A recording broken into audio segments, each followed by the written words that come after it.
Otra característica de los casos crónicos es de que se caracteriza por inflamación crónica de la mucosa, como su nombre lo indica, ¿no? Y en la que el estudio clínico endoscópico e histológico no encuentra relación o no hay relación, ¿no? Mucho más frecuente en que los casos agudos, como ya lo hemos comentado. Y el HP en los casos crónicos es el factor etiológico más importante, eso no deben olvidarlo y común. Miren, se calcula que la mitad de la humanidad o tres cuartas partes de la población mundial presenta algún grado de inflamación gástrica producida por HP. ¿Qué les parece? Entonces, mucha gente puede tener el HP y no lo sabe, ¿no? Otros factores para que el paciente tenga una gastritis crónica, según los estudios que se han realizado, son deficiencias nutricionales, también medicamentos, drogas, envejecimiento, miren, hereditarios e idiopáticos. Miren, según este autor japonés Nakamura y Lorenz, la gastritis crónica atrófica, por ejemplo, sería un proceso normal de envejecimiento. Estos indican que la gastritis crónica atrófica, la metaplasia intestinal está presente a los 40 años en un 50% de pacientes y a los 60 años en el 100% de los pacientes. ¿Qué les parece? Entonces, estos estudios hay que tomarlos en cuenta, que nos tratan de explicar la etiología de los casos crónicos, ¿no? Lo que les había dicho. Y en 1990, en base a la clasificación o sistema de Sidney, que engloba criterios endoscópicos, histológicos y etiológicos, las gastritis crónicas quedaron clasificadas en tres grupos: no atróficas, atróficas y formas especiales de gastritis. ¿Sí? La importancia de la gastritis crónica, ¿cuál es? ¿Por qué debemos conocer a la gastritis crónica? Mire, es de que estas gastritis son factores de riesgo para todo esto: úlcera gastroduodenal, pólipos hiperplásicos y neoplasias gástricas benignas y malignas. Entonces, todo esto se puede presentar a consecuencia de una gastritis crónica, ¿sí? Tres tipos de gastritis crónica: la gastritis por HP o difusa antral, perdón, gastritis por HP o difusa antral o no atrófica. La segunda, lo contrario, gastritis atrófica metaplásica ambiental. Y la tercera, gastritis crónica metaplásica autoinmunitaria. ¿Sí? Hablamos de la gastritis, de la primera, la gastritis por Helicobacter no atrófica. En esta, la infección por HP, por Helicobacter, es la causa más frecuente de gastritis. En un estudio donde se realizó endoscopía más biopsia, el 80% tenía el HP. ¿Qué les parece? Entonces está bastante relacionada con el HP, ¿no? Hay una forma de gastritis por HP caracterizada por lo siguiente: miren, infiltración de la mucosa por células plasmáticas que contienen cuerpos de Russell. ¿Sí? ¿Qué son los cuerpos de Russell?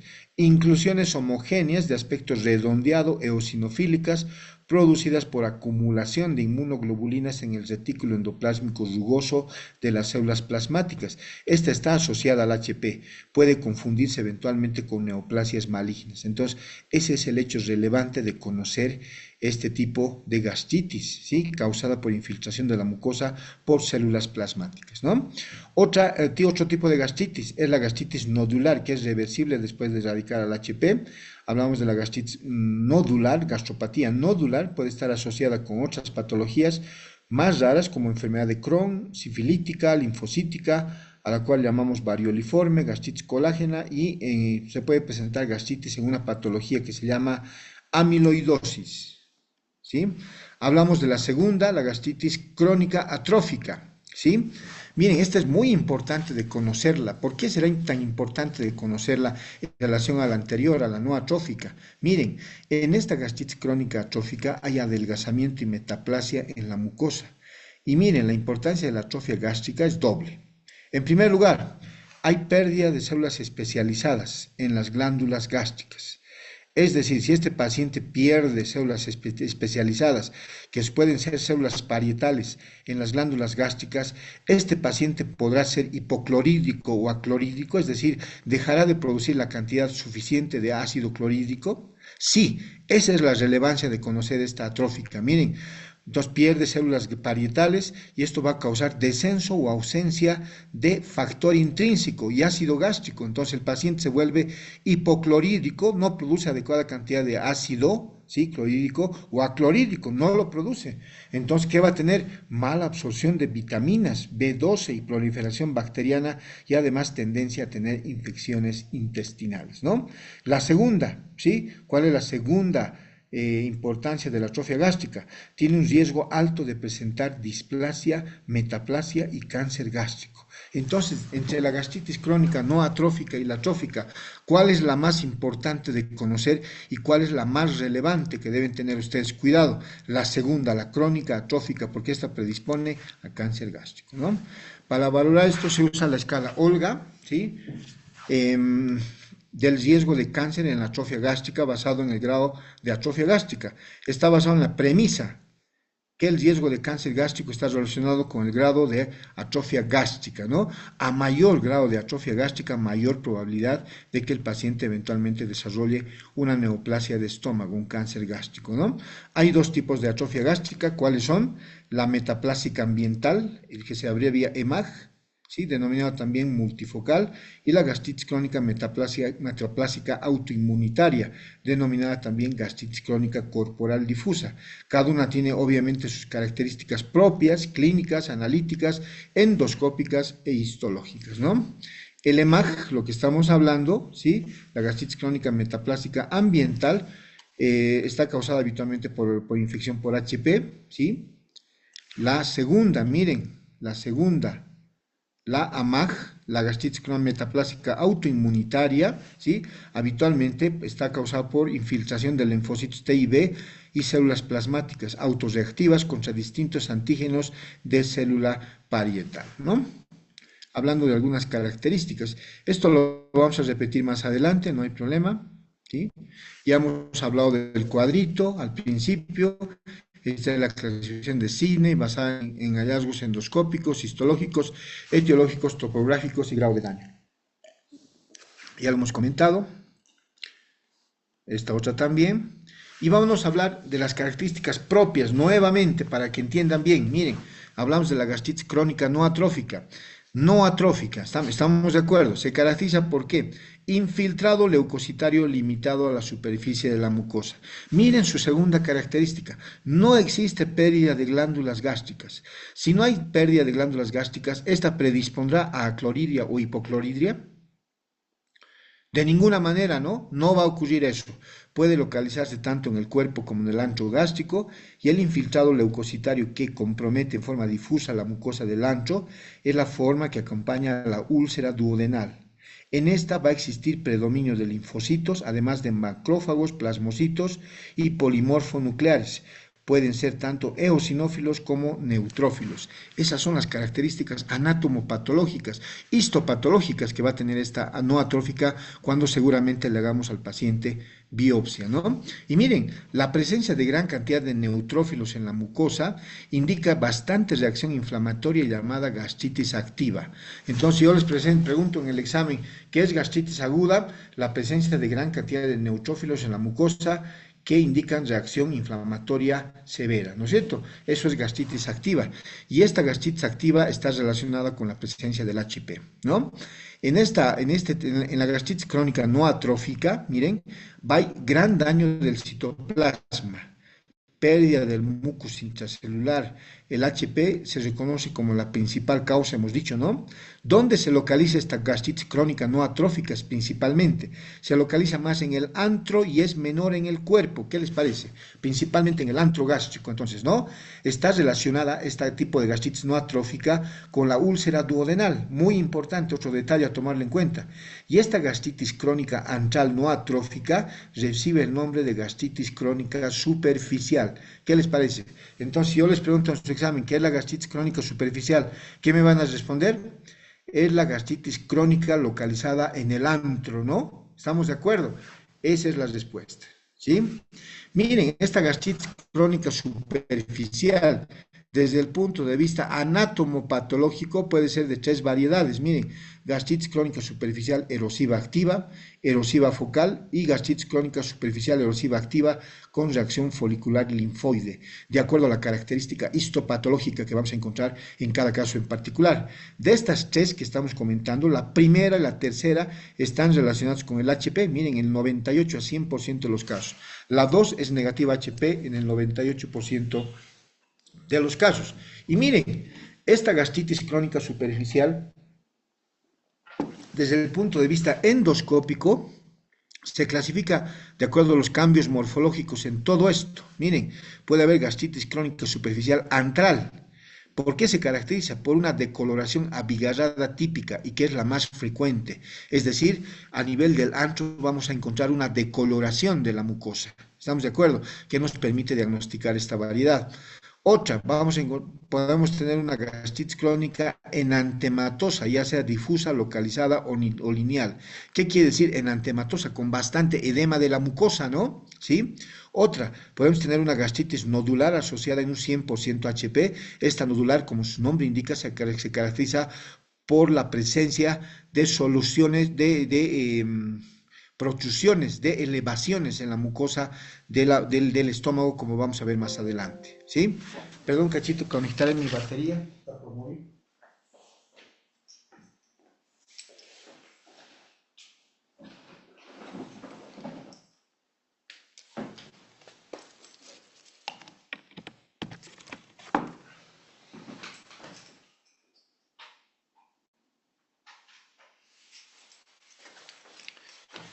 ¿Sí? Otra, la varioliforme, ubicada en el antro. Igual vamos a ver de que existen protrusiones en la mucosa y la petequial localizada en el cuerpo y en el fondo gástrico, ¿no? Miren, tenemos una gastritis nodular antral, miren, hay la presencia de nódulos, como se puede ver acá y como se puede ver acá. Eh, Esta es, es una de las más frecuentes, ¿sí? ¿Esta qué tipo de variedad creen que es? Es la petequial, ¿sí? Esta es la varioliforme, miren, se caracteriza por la presencia de protrusiones, lesiones elevadas en la mucosa, ¿sí? Varioliforme, ¿sí? Esta es igual, una varioliforme. Y hablamos de la segunda, ¿sí? Del segundo tipo de gastritis, que hemos dicho que se llama el segundo tipo de gastritis crónica más frecuente, la gastritis crónica atrófica. Hemos hablado hasta ahora de la gastritis crónica no atrófica. Es la forma más frecuente de gastritis crónica atrófica, ¿no? ¿Cómo comienza esta? Comienza como gastritis superficial. ¿Cuál es una característica bastante propia de la gastritis crónica atrófica? Hemos dicho que me hace recuerdo.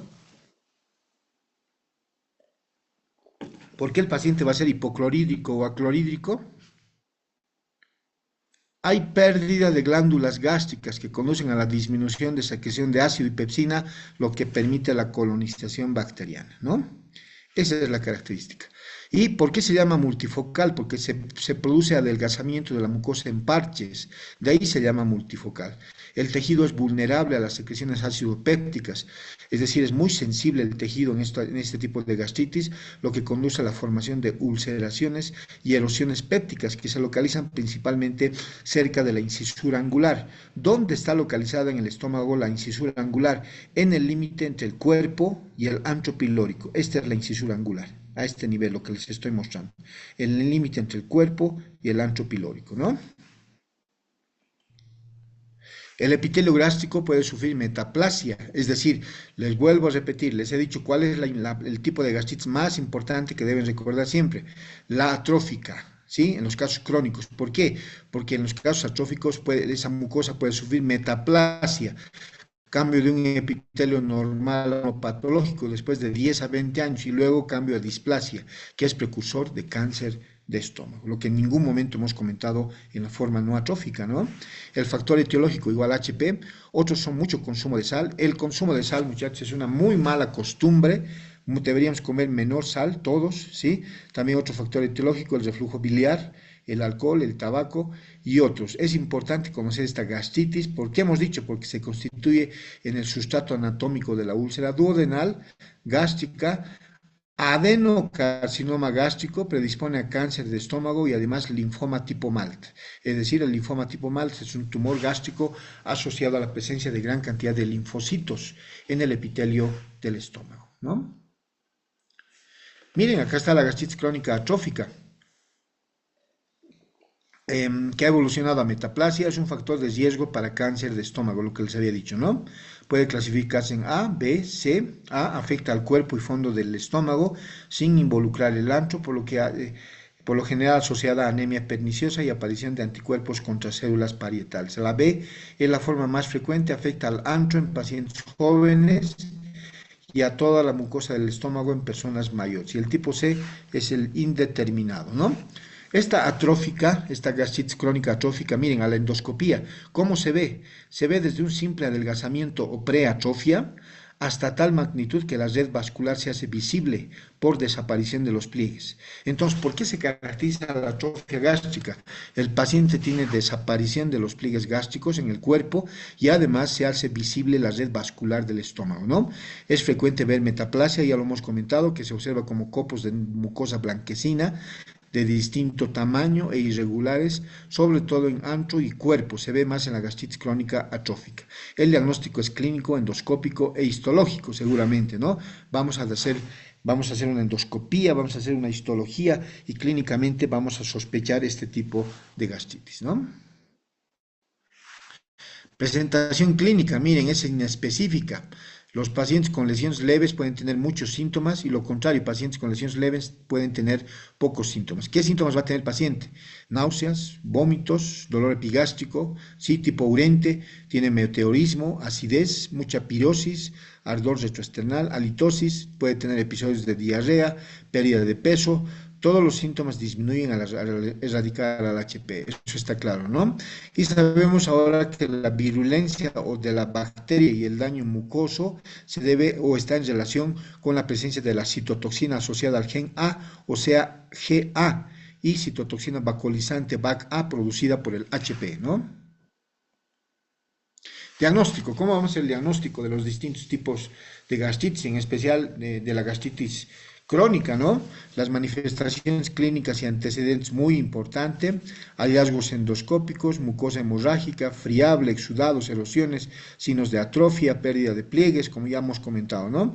Hallazgos histológicos, incluir, determinar la ausencia o presencia del HP. Vamos a pedirle estudios de laboratorio, por ejemplo, pruebas para HP, ¿sí? Para descartar o comprobar su presencia, pruebas para anticuerpos contra citomegalovirus, para determinar si existe citomegalovirus en la mucosa del estómago, anticuerpos contra células parietales, pensando en la gastritis crónica autoinmune, ¿no? Dosaje de gastrina pensando en un síndrome de Zollinger-Ellison, que ya lo hemos comentado varias veces, hemos dicho que es un tumor pancreático de células no beta secretor de gastrina, es decir, es aquel paciente que todo el tiempo es hipersecretor de ácido y puede ser de que este paciente tenga este tipo de tumor que está secretando gran cantidad de gastrina y hay mayor estímulo a las células parietales para la mayor producción de ácido clorhídrico, ¿no?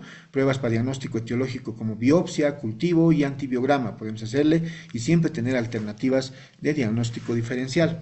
¿Cuáles son las indicaciones de biopsia en un paciente con gastritis crónica? Miren, síntomas gástricos, erosiones o úlceras, pliegues gástricos gruesos, pólipos, masas gástricas, diagnóstico de HP. La localización de la biopsia debe comunicarse al anátomo-patólogo en un formulario adjunto. Es muy importante. Hay que tener una muy buena comunicación con el patólogo para ayudar adecuadamente y correctamente a nuestro paciente. Miren, toda biopsia es una excelente oportunidad para que el médico y el anátomo-patólogo se comuniquen adecuadamente con el objeto de relacionar los datos clínicos, endoscópicos y la anatomía patológica y llegar a un buen diagnóstico, ¿no? Puede haber errores si el anatomopatólogo intenta interpretar sin correlacionar los datos clínicos. El tratamiento está dirigido al agente biológico, no específico, cuando se lo conoce. Eso está claro, ¿no? Perdón. ¿No? Cuando el compromiso es gástrico, por ejemplo, por enfermedad sistémica, tratar la enfermedad primaria, eso es lo mejor, ¿no? El tratamiento, las pautas del tratamiento. Muy importante, dieta estricta, blanda, blanca, hay que modificar los hábitos del paciente, no puede seguir tomando, por ejemplo, no puede seguir fumando, no puede seguir consumiendo muchos irritantes gástricos, ¿no? Podemos indicarle bloqueantes H2 o inhibidores de bomba de protones, todos los que ya hemos comentado, ¿sí? Podemos utilizar proquinéticos, es decir, medicamentos que estimulen el peristaltismo del estómago al duodeno, protectores de mucosa gástrica como el sucralfato, podemos utilizar, ¿sí? Nos ayuda bastante. Tratamiento erradicador del HP, muy importante porque ese es el factor que está manteniendo la inflamación crónica en el estómago, no AINES de preferencia, y hay que suprimir la causa en el paciente, ¿no? Hablamos de formas especiales de gastritis crónica, tenemos dos, la gastritis crónica producida por AINES y la gastritis crónica producida por reflujo biliar duodeno-gástrico. A estas dos se las ha denominado gastropatías, porque el componente inflamatorio es epitelial y en menor grado mucoso y submucoso. Hablamos de la gastropatía por reflujo duodeno-gástrico, llamada también gastritis alcalina. Se presenta principalmente en los colecistectomizados, en los pacientes que ya no tienen vesícula o en los pacientes que han tenido una cirugía que se llama, ¿sí?, gastrectomía tipo Billroth 2, que básicamente consiste en una gastro y ayuno anastomosis, o colecistectomizados, como les decía, ¿no? Tiene tres conceptos. ¿Cuáles son? Concepto clínico. Los síntomas se asemejan a un síndrome ulceroso, pero se diferencian que los síntomas se presentan después de las comidas y los vómitos biliosos son frecuentes. Concepto endoscópico. Si estamos diciendo que este paciente va a tener reflujo biliar duodeno gástrico, ¿qué esperarían encontrar a la endoscopía en el estómago? Bilis, ¿no? Bilis esperan encontrar en la cavidad gástrica, ¿no? Es la regla, ¿no? La lesión varía desde un enantema difuso a úlcera de tipo péptico. Se localiza en la curvatura menor del cuerpo o el antro, ¿no? Concepto anatomopatológico. La lesión predominante es epitelial y el componente inflamatorio agudo de la mucosa y su mucosa es bastante menor o leve, ¿no? ¿Qué clínica va a tener el paciente en la gastritis alcalina por reflujo biliar duodeno gástrico? Epigastralgia urente o espasmódico, tiene vómitos biliosos postprandiales, no responde al tratamiento convencional, es una característica bastante propia, a pesar de que ya le hicimos el tratamiento, el paciente puede seguir incómodo por los síntomas. Y el tratamiento, todo esto podemos utilizarlo, inhibidores de la secreción ácida, proquinéticos, es decir, medicamentos que estimulen el peristaltismo, ¿sí? Como por ejemplo la colestiramina, hidrotalcita, la celulosa microcristalina, ¿sí? Podemos utilizar antiácidos como el hidróxido de aluminio, de magnesio, protectores mucosos como el sucralfato y el subcitrato de bismuto, bloqueantes H2, inhibidores de bomba de protones. Y si el cuadro clínico es severo, candidato a tratamiento quirúrgico, ¿no? Hay que hacerle una piloroplastia, una operación a nivel del píloro para mejorar el vaciamiento, o una Billroth 1, que es una gastroduodeno anastomosis, o eventualmente una IDERUX, como se puede ver acá, ¿no? El tratamiento solamente se los comento rápidamente, lo van a ver seguramente con su profesor de cirugía, ¿no? Algunas formas especiales de gastritis que existen. Hablamos de la gastritis crónica infecciosa granulomatosa, es rara. La tuberculosis puede producir en el estómago granulomas gaseosos, también por hongos en inmunodeprimidos. Se puede presentar esta. Hablamos de la gastritis no infecciosa granulomatosa, se presenta en la enfermedad de Crohn, que ya hemos comentado que es una forma de enfermedad inflamatoria intestinal, juntamente con la colitis ulcerativa y la colitis indeterminada. Se presenta en la sarcoidosis, en la gastritis granulomatosa aislada, en adenocarcinoma y linfoma gástrico. Gastritis crónica en pacientes inmunodeprimidos se puede presentar por citomegalovirus. Gastritis crónica autoinmune, esta está asociada a anticuerpos séricos antiparietales y antifactor intrínseco, ¿sí? Se presenta en el cuerpo gástrico, presenta atrofia progresiva y el paciente tiene deficiencia de factor intrínseco, ¿no? Los pacientes desarrollan además anemia perniciosa y afecta principalmente a la raza europea. Esta es una típica gastritis crónica autoinmune. ¿Qué les llama la atención? Hay engrosamiento de los pliegues gástricos, ¿no? Yo veo bastante engrosamiento. Entonces, eso es lo que me llama la atención, ¿no? La linfocítica, hay densa infiltración de linfocitos T en el epitelio superficial y foveolar, infiltrado crónico en la lámina propia. La gastritis crónica eosinofílica, como su nombre lo indica, se ve en gran número de eosinófilos en infecciones parasitarias, es más frecuente en antro, ¿no? Los pacientes tienen eosinofilia en sangre, y la gastritis eosinofílica puede ser por alergias alimentarias o puede estar en relación a alergias alimentarias, generalmente a la leche o proteínas de la soya. Todo eso deberíamos valorarlo, ¿no? Puede haber gastritis crónica por radioterapia, dosis pequeñas de radiación producen daño reversible, ¿sí? Pero dosis altas pueden provocar daño irreversible, atrofia, úlceras e isquemia a nivel del estómago. Entonces la radioterapia habrá que tener mucho cuidado, ¿no? Puede provocar daño en el tubo digestivo, ¿no? Otros tipos de gastritis infecciosas, tenemos la gastritis crónica, la gastritis vírica por citomegalovirus, por virus del herpes o varicela zoster o virus del Epstein-Barr por bacterias.